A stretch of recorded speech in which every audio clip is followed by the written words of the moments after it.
Welcome. In this tutorial, I'm going to show you how to upload high quality stories on Instagram. So if you want to know how I did it, just keep on watching.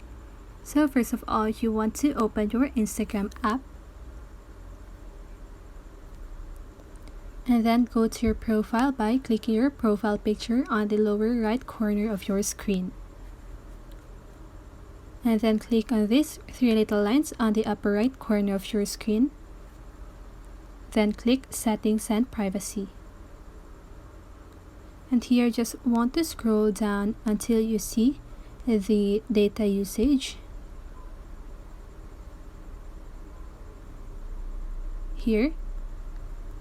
And then here you want to toggle the switch on for the upload at highest quality. So it means that always upload the highest quality videos even if uploading takes longer. When this is off, we will automatically adjust upload quality to fit network conditions. So that's it. I hope this video helps you, and if it did, make sure to like, subscribe, and hit the bell notification so you won't miss a video. See you on the next one and have a great day.